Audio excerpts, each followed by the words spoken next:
I kind of have this concept, or maybe it's a conspiracy theory, that with all the prices going up, being driven up, the federal government and corporations get together and they want to raise the price on something. So the government says, "Oh, we can always fine you," because the corporation might say, "Oh, we don't really want to." We can't raise it with the customer base or whatever it is. So the government, somebody in the government says, well, we could always fine you for something. So maybe they do something uh, that would support a fine so they can raise prices. Now, I'm not saying this is real. I'm not saying it ain't. I'm saying it's more than likely could be. It's certain people in a company could make that stuff happen without anybody else knowing that how it's happening. But there's that. The prices of just everything is going up. I mean, I figured you start canning like I don't know how many years ago it was. But anyway, uh, the price of this stuff is like almost. I mean, by the time you get done buying the sugar or whatever ingredients, you pick it. You grow the fruit and everything. You gotta, you're going through all the fertilizer and stuff like that, and then you buy the jars, which are supposed to last, but the lids. I just bought a pack of lids. They're flimsy lids. They're junk lids for $5 for 12 lids, and they used to be like a. I don't even think they was a buck. When I think I first started, it was like a buck, and in like a few years I've been doing this, they're up at $5 now for junk lids. These ain't ball lids. These are like mason jar. The company Mason Jar. I mean, you'd think they'd have some quality, but they're just junk. They're like half the weight of a ball lid, and that blew four of them out. I mean, I think they're trying to knock do it yourself. I think they're trying to create a class divide. I think they're trying to create stop do it yourselfers, so everybody is forced to buy. Well, not forced, but volunteers because of the prices are so high on everything they do it yourself. So everything can go through a do it yourselfers. They don't they got their own labor. You're still buying the material, but for some reason they want this tax money for everything. I mean, you can't get by on anything. And look at the price of a loaf of bread. I haven't even bought bread in a few years. I mean, well, I bought bread in probably, I don't know, 5 7 years. And I think it was like 3.5 bucks. I mean, it was going up like every year was going up a buck. Just like every year, new cars are going up like almost $5,000-$10,000 on every for just to do it. Just like taxes, property taxes are going up just constantly, and they're not doing it. These people are just giving themselves raises. It's like money for nothing. They don't do anything. They don't give us anything, and they just wreak that, and then just spend it on wherever they want to get more votes. Say some rich guy over here wants something done, or over here, then you have to complain to them to get something done, and they either say, well, we can't do it, this, that, or the other. And the government isn't for the people, and everybody knows that. Problem is, nobody does anything about it, and that's why this country's headed to where the government is in control, where it's not supposed to be. People are supposed to be in control. But everything I do, I think they're creating a class divide. I think they're trying to stop do-it-yourselfers from people that you have to hire work, and that way, wages are going out and they get that income tax. And they just think of all these little things that you don't think of, that how they can make money. And if you don't think this inflation is going, cars, brand new cars. I remember looking at 1968. I think it was an Impala, $3,000 for an Impala. I can't remember what the engine was. I remember when I was a little kid, I was looking at one. It was like I was like 8 or 9 years old. and it might have been, I don't know, whatever, but it was a 68 Impala, and they wanted like $3,000 for it. And I thought, you know what, I thought, well, that's not bad. I mean, and Corvettes they wanted back in like '65. I think there was a split window, or maybe it was a '68 split window Corvette. They were trying to get rid of because nobody was buying them because they wanted $5,000 for them. And everybody's like, I don't want to spend five. There's people that did, but it's not like now where people are spending $70,000 to $100,000 on a freaking pickup. I mean, it's just outrageous. The how times have changed, and it's just like everybody's got new cars and everything. I mean, new. I mean, not a new one to them. I mean, a new, like, up to date year.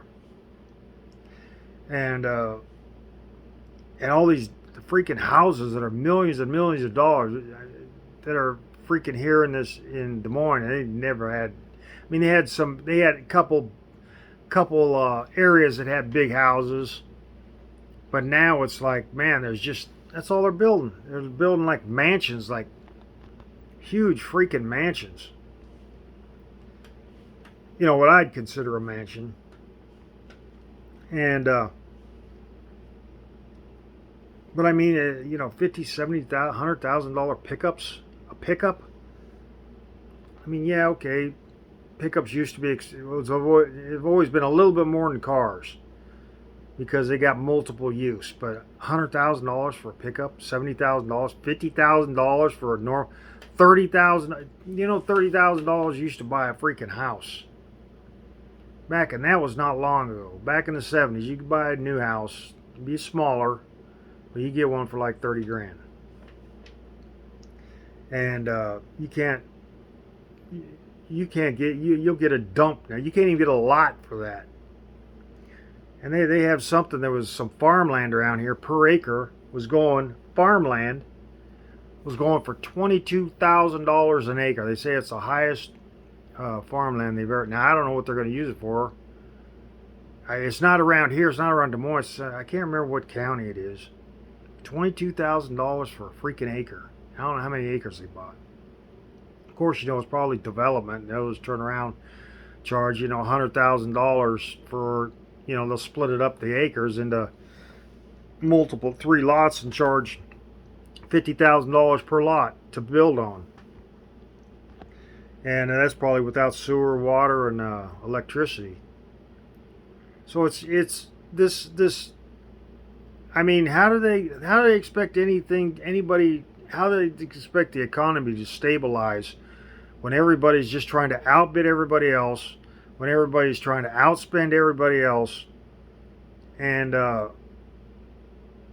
there's no stability, and that creates that divide. There's people that got this money and say, they're spending, somebody pays $1 million more than an asking price on a house just so they get the house.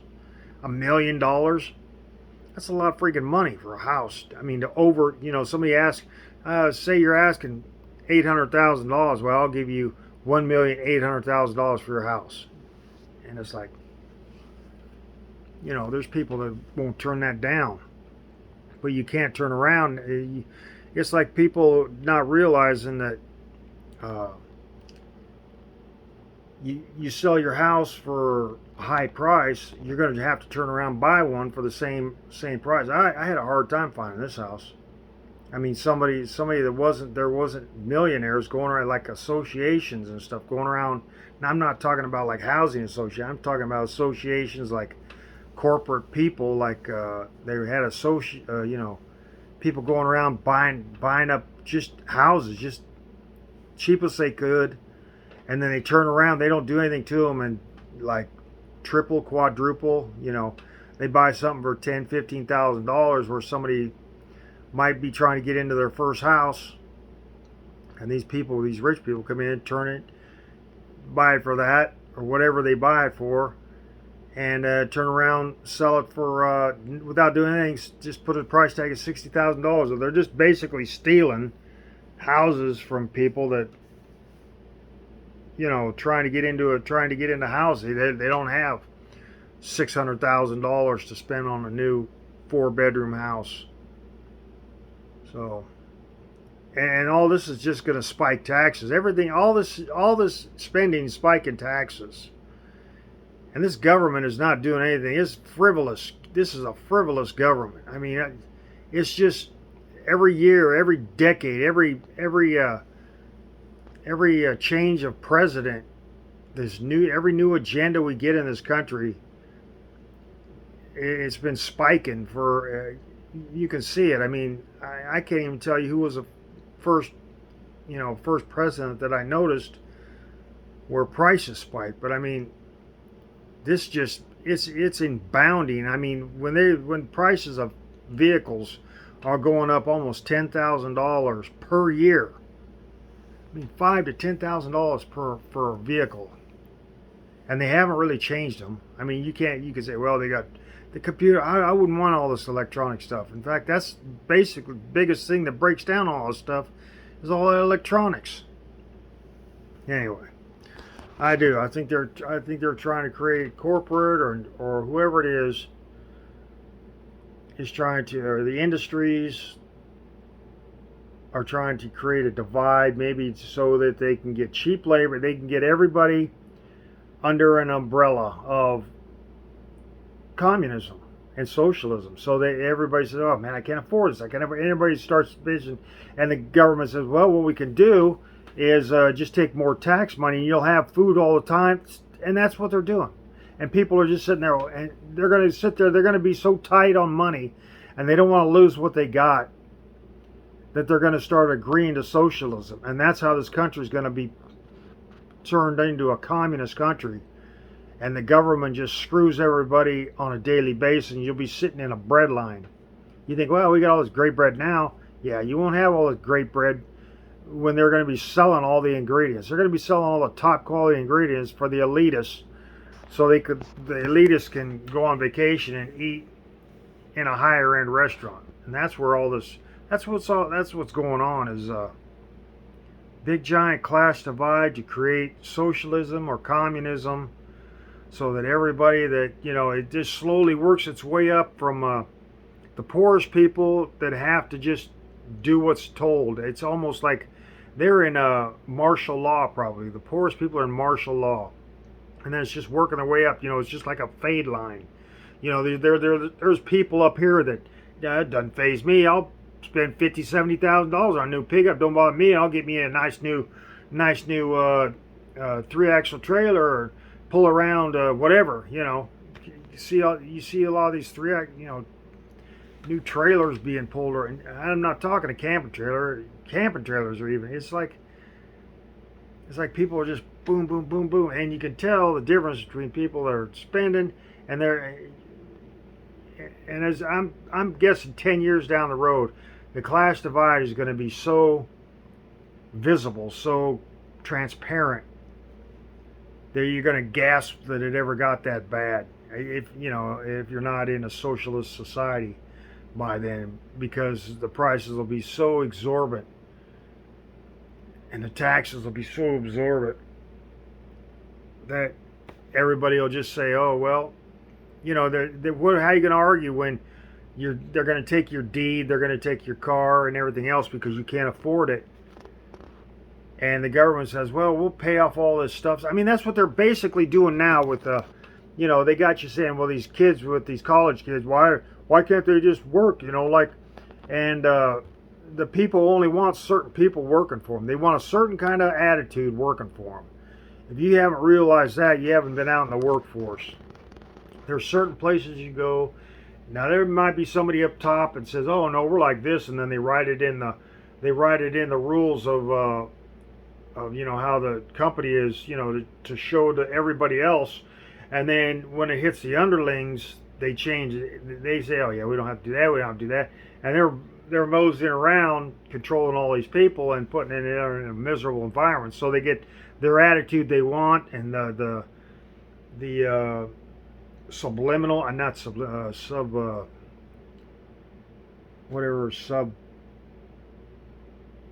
like your workers, and they just They just put them all on a level, and then they bring up certain people that's going to do something for them. You know, they're going to pay these people, and they're going, you know, this is going to be a turnover. These people down here are going to be turned over all the time because they don't really need them. They just need they just need a certain amount. They don't need a certain type. So these people down here are not really bad, but then you get the attitude, and that's why this popular society, that's where the internet is taking control and all that stuff, and saying, well, this kind of people in the workforce, and these people that are in the workforce making these decisions usually don't do anything. They're big on control, but they, you know, how they got there, you know, how most people get to a place. They kiss ass all the way up as far as they can. Then when they get in a position, they screw everybody over. And they're called a-holes, I guess, is what you call them. And that's what's taken, you know, it's a whole bunch of stuff that's taken over. And it's going to create this socialist and communist takeover this government's trying to do. They just want your money. They don't care, you know, everybody's going to be living on the same level. They're going to say, this is how we're going to take care of it. They probably got it already in plans. I'll guarantee you, if you was in some high-level political office that you had the need to know, and you could get in there and look at if you had need to know on certain subjects, you could get in there, and I'll guarantee you they got plans for this. They just can't implement them because people are out here, you know, freedom. But you know, how long is it going to last if everybody just says, okay, we'll pay more for this vehicle, we'll pay more for this house, we'll pay more in taxes, and what are you trying to do? Like subliminally tell yourself, well, if we pay more in taxes anyway, we'll keep our freedom. You're going to be paying more in taxes, and they're getting exactly what they want, more of your money. And if you think, anyway, somewhere along the line, this class divide is going to be transparent.